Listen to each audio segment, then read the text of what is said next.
Pense em uma banda que você não gostaria de viver no mundo sem que ela existisse. Se você lembrou do Metallica, com certeza você sabe do tamanho desse colosso e da importância desses 4 caras para a história da música como um todo. Quem vê esses caras hoje dominando estádios lotados por onde vão, talvez não saiba da sua origem simples lá em Los Angeles ou até mesmo em São Francisco. Tempos rápidos, pesados, melódicos, instrumentais e musicalidade agressiva consagraram esses caras como os pioneiros do thrash metal e uma das bandas participantes do Big Four, junto com Slayer, Megadeth e Anthrax. Se prepara porque agora a gente vai falar da história de uma das maiores bandas da história do metal, o Metallica.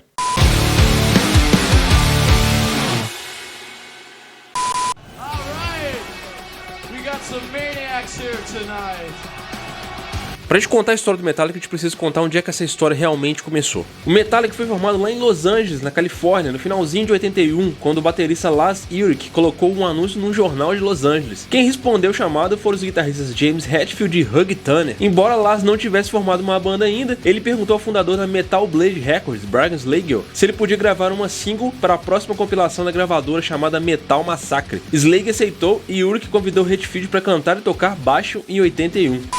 Baixo. Você imagina James Hetfield tocando baixo. Acredite se quiser, esse daí foi o embrião de uma banda que viria no futuro se tornar o Metallica. E apesar disso, faltava o principal, né? A banda tinha que ter um nome. E daí você deve estar se perguntando assim, nossa, mas da onde que vem um nome como Metallica, né? Como é que os caras tiveram a ideia de criar um nome desse? O Lars tinha um amigo chamado Ron Quintana, que fazia fanzines. E na época ele estava precisando de um nome para um fanzine que ele ia criar. Ele tinha 2 sugestões de nome. Um era Metal Mania e o outro era Metallica. O Ron acabou optando por colocar o nome do fanzine novo de Metal Mania. E o Lars, sagazmente, espertão, acabou pegando ali o nome Metallica e adotando ele pra si. E aí, eis que a banda acabou ganhando o nome de Metallica.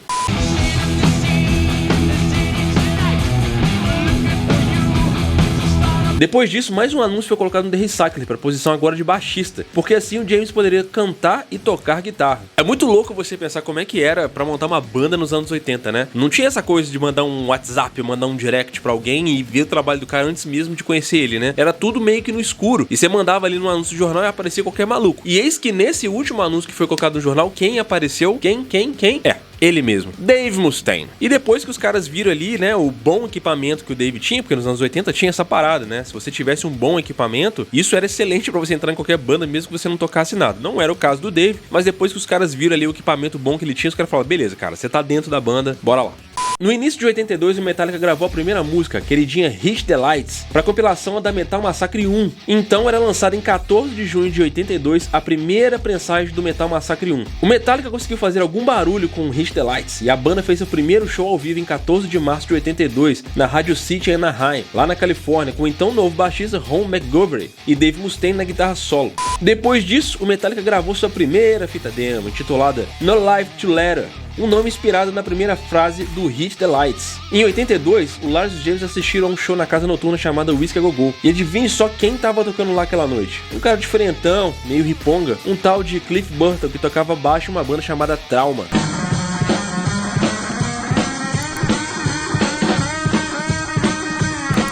Não precisa nem falar como é que os caras ficaram chocados de ver aquele cara tocando baixo, né? O Cliff tinha um jeito peculiar de tocar o seu instrumento. Ele apresentava umas habilidades diferentes dos baixistas da época. Usava distorção no baixo e solava como guitarrista. É óbvio que isso impressionou o Metallica, né? Aí o James e o Dave estavam afim já de chutar o Ron McGovern, porque os caras achavam que ele não tinha nada a ver com a banda. E pra ser bem sincero também, o Ron também já não tava muito mais afim, nem muito interessado de tocar no Metallica. Então os caras chamaram o Cliff pra entrar pra banda, mas o Cliff não aceitou de cara não, demorou um tempo pra ele aceitar. E ali, logo depois de um tempo, o Cliff acabou aceitando entrar pro Metallica, mas com uma condição: o Metallica teria que se mudar pra São Francisco, o que na verdade foi excelente pra banda. Então era isso, o Metallica estava pronto para gravar seu primeiro álbum de estreia, porém não tinha grana para isso, né? Quando a Metal Blade Records se mostrou incapaz de financiar o disco, a banda partiu para buscar outras opções. O promotor de concertos John Zazula, que tinha ouvido a demo No Life to Letter, se ofereceu para mediar um acordo de gravação entre o Metallica com as gravadoras de Nova York, porém ninguém ligou. Não teve nenhum interesse de gravadora, acreditem se quiser. Zazula emprestou dinheiro para financiar o orçamento da gravação e assim assinou com Metallica para sua própria gravadora, a Megaforce Records. James Hetfield, rhythm guitar and vocals. Lars Ulrich, drums and bongs. Dave Mustaine, lead guitar. Cliff Burton, bass guitar. E aqui vem um dos pontos mais marcantes da história do metal: O Metallica decidiu chutar o Dave Mustaine, que, apesar de ser muito talentoso, estava incomodando a banda por causa do seu comportamento abusivo com entorpecentes e abuso de álcool. Apesar disso ser meio hipócrita, porque a banda toda enchia a cara e todo mundo era muito jovem, muito louco, não gostava muito da forma como o Dave levava a vida dele e como isso estava meio que atrapalhando a banda na época.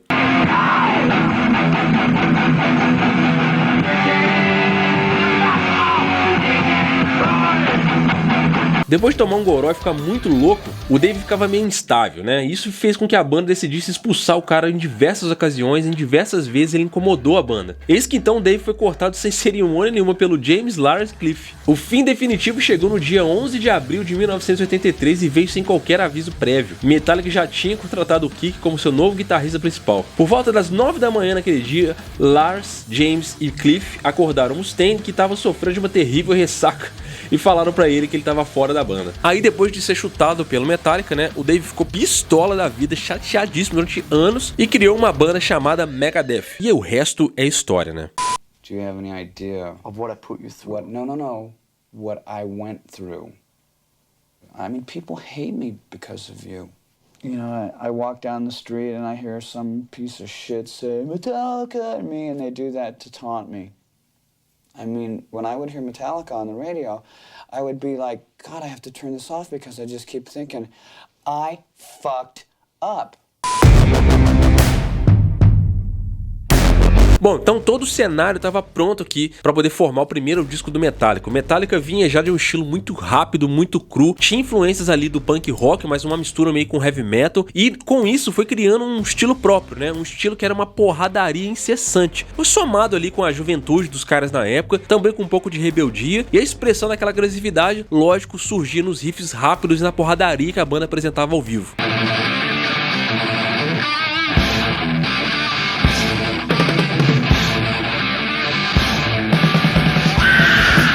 E então, em 1983, a galera viajou para Nova York para gravar o primeiro disco, que foi intitulado de Metal Up Your Ass. Com esse nome horroroso, a gravadora não queria gravar o disco dos caras, o que deixou o Cliff pistola da vida. Então a banda acabou optando por colocar um nome que era um pouco mais sério, né, que levava ali aquela situação um pouco mais a sério, e decidiram chamar o disco de Kill 'Em All, né, em tradução direta e literal, significa matem a todos, né. E aí provavelmente você tá pensando, porra, o Kill 'Em All é um disco muito rápido, muito porrada, né, deve ser por isso que chamam o disco, né? Na verdade, esse disco foi sabiamente nomeado dessa forma porque o Cliff tava pistola e por causa da fúria dele, ele gritava incessantemente no estúdio pra matar todo mundo. E aí a galera falou, tá aí, esse é um bom nome pro disco.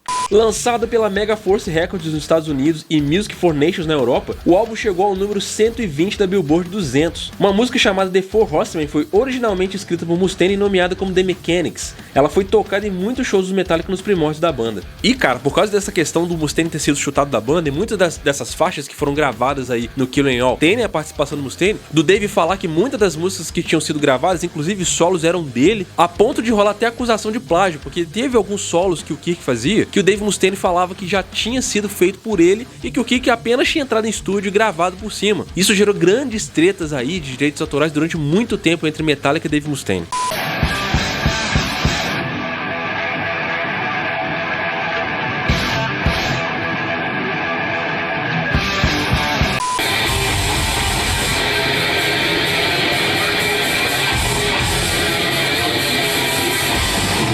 Ainda falando aí da The Mechanics, que virou a The Four Horsemen, depois da saída do Mustaine, o Kirk colocou uma passagem melódica na música e o James reescreveu a letra. Eles alegaram que estavam sentindo um desconforto cantando a letra que era escrita pelo cara, e a banda renomeou ela pra The Four Horsemen como a gente conhece. O Mustaine manteve a versão original rápida da música e simplesmente chamou ela de The Mechanics e continuou tocando ela no Megadeth.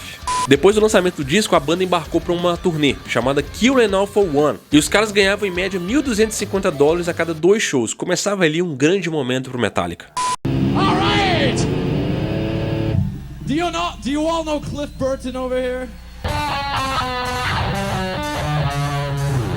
E aí, né, seguiram um pico de um bom lançamento, né, a galera rapidinho percebeu que valia a pena investir no Metallica e não demorou muito pros caras enfiarem novamente no estúdio pra gravar um segundo disco. E foi desse jeito que o Metallica foi pro estúdio gravar o seu segundo álbum de estúdio, o glorioso Rise the Lightning, que foi lançado no dia 25 de julho de 1984. Esse disco chegou no número 100 da Billboard 200 e mais tarde foi adicionado na lista dos 200 álbuns definitivos do Rock and Roll of Fame. O nome do álbum foi retirado de uma passagem do romance The Stand, de Stephen King, onde um dos personagens usa a frase para se referir execução por cadeira elétrica. As letras do álbum abordam temas como o desespero e a morte. O Ride the Lightning é considerado por muitos um disco grande, um disco clássico do Metallica. Nesse disco aqui, a gente já consegue ver o Metallica dando uma pequena amadurecida. Diferente do disco anterior, que era muito cru e muito rápido, aqui a gente já começa a ver um Metallica um pouco mais cadenciado, trabalhando um pouco mais a técnica das músicas e também as melodias. E um ponto muito importante desse disco também é que o Metallica começou a mostrar que tinha um certo interesse por fazer discos conceituais. Esse disco é praticamente considerado um disco conceitual, já que ele aborda muito temas como a morte, a reflexão sobre a vida e até mesmo a depressão. O álbum inclui clássicos como For Whom the Bell Tolls, Fade to Black, que fala sobre depressão e suicídio, e Creeping Death, que narra a história bíblica do livro Êxodo de escravidão dos hebreus no Egito, e a instrumental The Call of Cthulhu. O diretor da Elektra Records, Michael Alago, e o cofundador da Key Prime Manager, Cliff Burstein, assistiram um show do Metallica em setembro de 84. Os caras ficaram chocados com o que eles viram e contrataram o Metallica para a gravadora. O crescente sucesso do Metallica foi tanto que a gravadora britânica Music for Nations emitiu uma edição limitada do EP Creeping Death, que vendeu mais de 40 mil cópias nos Estados Unidos. O Metallica então embarcou na sua primeira grande turnê europeia, com uma audiência média de 1.300 pessoas. Seu maior show até então foi no festival Monsters of Rock em 17 de agosto de 85, ao lado de gigantes como Bon Jovi e Rat em Donington Park na Inglaterra, tocando na frente de 70 mil pessoas. Teve até um show em Oakland chamado Days on the Green, que o Metallica conseguiu a façanha de tocar para 60 mil cabeças. Os caras estavam voando já.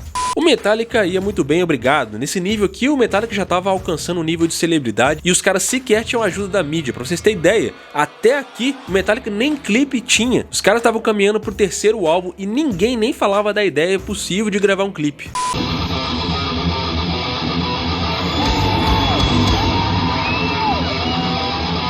Então, em março de 86, o Metallica lança seu terceiro álbum de estudo, o gigantesco Master of Puppets. Esse disco chegou no número 29 da Billboard 200 e permaneceu durante 72 semanas na parada. O álbum foi o primeiro da banda a ser certificado como disco de ouro em 4 de novembro de 86 e foi certificado 6 vezes platina em 2003, além de ser o segundo álbum da banda presente na lista dos 200 álbuns definitivos no Rock and Roll of Fame.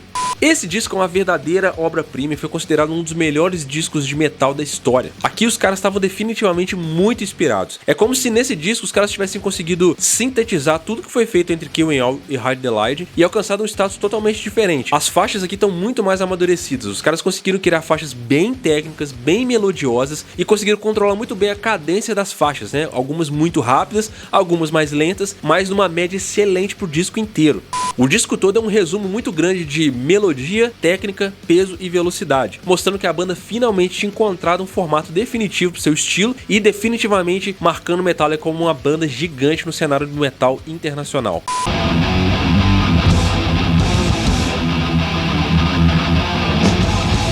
O Master of Puppets é amplamente reconhecido como um dos maiores álbuns da história do heavy metal. O álbum reúne a agressividade e velocidade do Kill 'Em All com a técnica de Ride the Lightning, em composições extremamente elaboradas com riffs e solos muito complexos. E um ponto muito importante desse disco é que esse foi oficialmente o primeiro disco realmente conceitual do Metallica. Lembra que eu falei que lá no Ride the Lightning eles já estavam flertando com a ideia de fazer um disco que abordava um tema só em todas as letras e tal? Aqui os caras abraçaram a ideia de vez. Isso fica muito claro principalmente na faixa principal, que é a Master of Puppets, que é uma música que fala de dominação. A gente pode até entender que é uma faixa que fala sobre pessoas que têm dependência química, que usam drogas e tal. E esse disco é inteirinho, todas as letras dele falam sobre o conceito da dominação e de se estar preso a alguma coisa.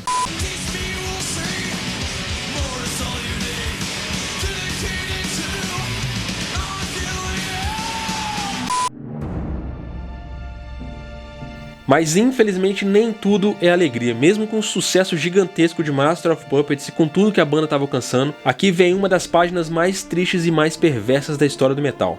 No dia 27 de setembro de 86, em um acidente trágico, Cliff Burton faleceu na Suécia, em uma viagem entre Estocolmo e Copenhague, quando o ônibus da turnê deslizou na rodovia congelada e tombou. Cliff, que estava dormindo na beliche de cima, pelo fato de ter ganhado na sorte para ver quem dormiria lá, acabou sendo arremessado para fora do ônibus, que caiu em cima dele por diversas vezes. Essa história, cara, é uma das histórias assim mais bizarras da história do rock, né? Porque Porque como a maioria de vocês sabe, né, o ônibus da banda que viaja, ele não é lá grandes confortos, principalmente nessa época aqui nos anos 80, né? E tinha as beliches superiores que teoricamente eram as melhores beliches para se dormir no ônibus do Metallica. Muitos dizem que foi nesse dia que o destino escolheu entre Kirk Hammett e Cliff Burton para continuar no Metallica, porque dizem que os caras decidiram quem ia dormir nessa beliche de cima através de um jogo de palitinho. É algum jogo de sorte, né? E aí o Kirk ganhou. E quem ficou com a beliche de cima, que na verdade mais tarde a gente saberia que era na verdade uma maldição, foi o Cliff Burton. E infelizmente, pela sorte ou pelo azar, ele acabou ficando com essa beliche de cima e por isso ele acabou sendo arremessado da janela ali, num acidente trágico, e nós perdemos esse grande baixista.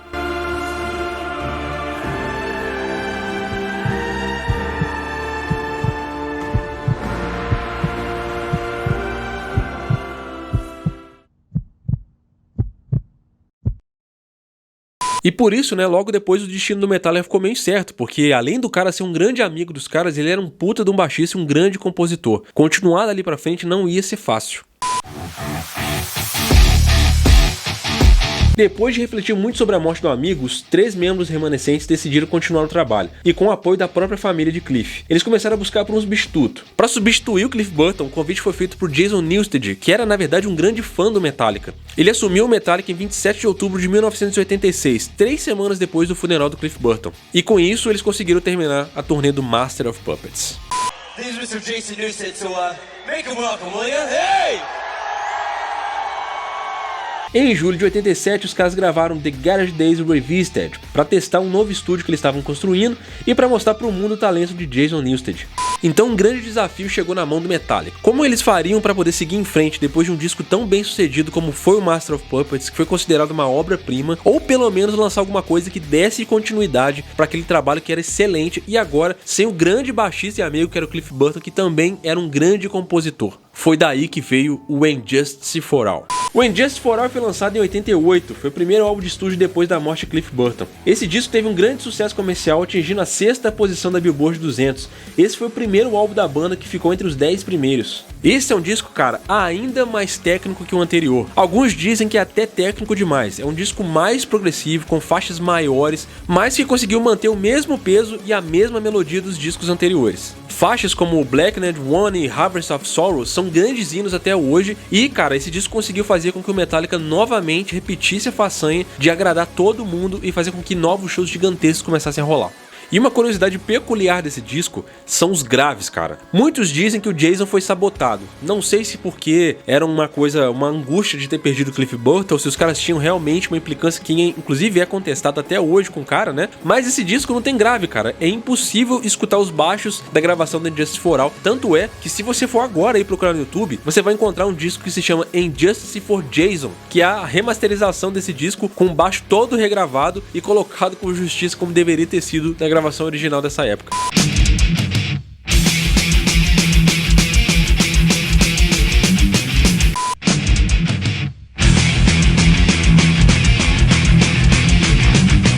Seguido o lançamento do And Justice for All, a banda firmou pela primeira vez seu compromisso com a grande mídia musical e finalmente lançou seu primeiro videoclipe para a faixa One. A banda gravou um clipe em um depósito abandonado, e o vídeo foi remixado com cenas de uma versão do filme John Got His Gun. Acredite se quiser, apesar desse ser um dos melhores clipes do Metallica e ser aclamado pela grande mídia, os fãs odiaram a ideia do Metallica gravar um clipe. Muitos fãs disseram na época que esse daí era o início do fim do Metallica, que o Metallica na verdade estava se vendendo para a mídia.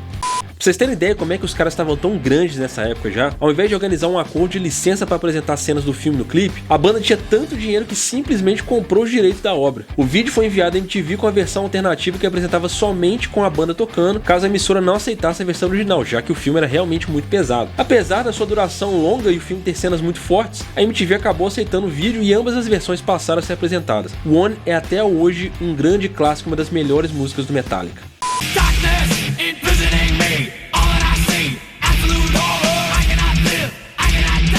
E nessa turnê a gente viu um Metallica realmente muito mais maduro, conseguindo executar músicas muito técnicas, músicas muito complexas, longas e uma produção de palco pela primeira vez muito maneira. No Master of Puppets a gente começou a ver ali um pouquinho mais de produção, né? A gente viu algumas coisas ali daquelas lápides que tinham na capa do disco e tal, mas nesse show aqui, cara, o Metallica já começou a desenhar o que seria aqueles shows colossais que a banda viria começar a fazer dali pra frente pro resto da sua vida. Uma das coisas mais legais que tinha nesse show do Metallica era quando a banda executava a faixa And Justice for All, que como a gente sabe, né, na capa do disco tem a Justiça Cega, e os caras levavam isso pro palco. Tinha uma estátua gigante no palco, decorando o palco durante o show, né? E quando eles executavam essa faixa, essa estátua era totalmente detonada, ela explodia ao vivo, né? Como uma grande metáfora pra dizer que a justiça tinha sido destruída, né? Ela simplesmente explodia ao vivo e era um delírio pra galera que tava assistindo o show na época. Um puta show. Uma dica que eu dou pra vocês é pra vocês assistirem o show que é dessa época, né? Do Unjustice for All, e mostra exatamente como era a produção da época, como era a performance da banda, que tava numa transição ali entre essa fase juvenil e a fase adulta. E, cara, com muita energia, e os caras, assim, já desenhando um pico de show que seria ali pro resto da vida deles, né? Uns shows colossais, gigantescos.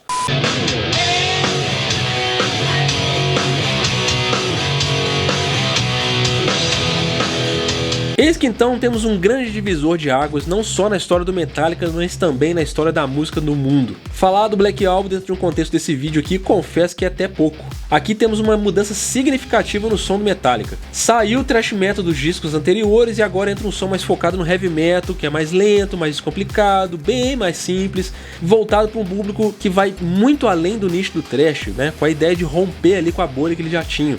Esse disco, cara, é extremamente importante, mas ao mesmo tempo ele também é um disco que divide muito opiniões. Tem gente que simplesmente odeia esse disco e tem gente que fala que é o melhor disco de todos do Metallica. A crítica ficou extremamente dividida na hora de fazer as suas análises ali. Alguns diziam que o Metallica estava dizendo adeus de vez ao estilo que consagrou, e a mídia dizia que era um disco que estava simplesmente consagrando o Metallica para o mundo definitivamente. A verdade é uma só, que é um disco extremamente importante, você odiando ou amando o famoso Black Album.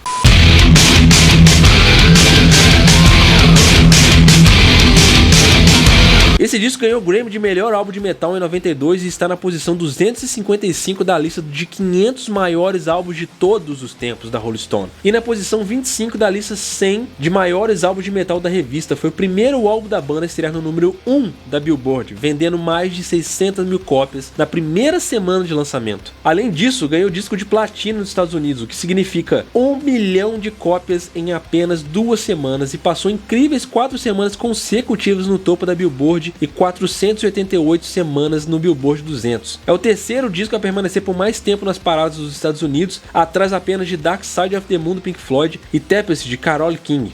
Mas, cara, essa é uma história para um outro vídeo, porque a gente precisa falar de Black Album muito mais aprofundado, a gente precisa falar da gravação, das tretas que rolaram, da entrada do Bob Rock, de como a masterização desse disco deu um trabalho imenso, do tempo que os caras precisaram para gravar esse disco, que foram quase 2 anos, do excelente som que os caras conseguiram tirar, da adaptação, da afinação dos caras pro disco, das letras, dos clipes, da turnê gigantesca, enfim, é muita coisa pra gente falar nesse disco aqui. Então eu vou fazer depois uma outra parte pra esse vídeo aí, e se você quer ver essa segunda parte, se inscreve aí no canal, deixa no comentário falando que sim, quero ver a segunda parte a partir do Black Album, e aí a gente vai ir pra uma outra fase, vai fazer mais um vídeo aí, beleza? Mas isso, na minha opinião, eu espero que você tenha gostado. Se você gostou do que você assistiu até aqui, cara, deixa aí nos comentários a sua sugestão.